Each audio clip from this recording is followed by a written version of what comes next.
युगं गौडपदं महान्तं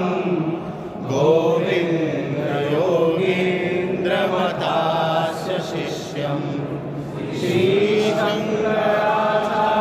श्रीशङ्कराचार्यमथास्य पद्मपादं च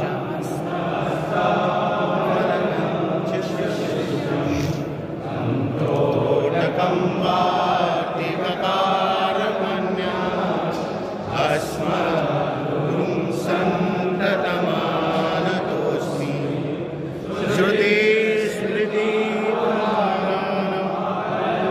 श्रुतिस्मृतिपुराणानामालयं नमामि भगवत्पादं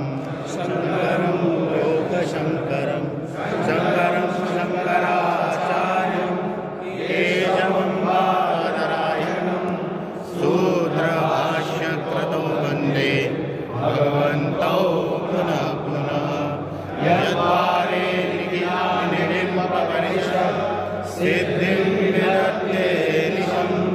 श्रीमत्श्रीलसितं जगद्गुरुपदं नत्वाकृतिं लोकाज्ञानवयोधारणगुरुं श्रीशङ्करं शर्मदं ब्रह्मानन्दसरस्वतीं गुरुवरं ज्योतिर्मयम् आवाहनं समर्पयामि श्रीचरणकमलेभ्यो नमः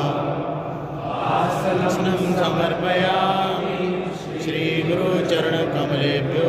नमः स्नानं समर्पयामि श्रीगुरुचरणकमलेभ्यो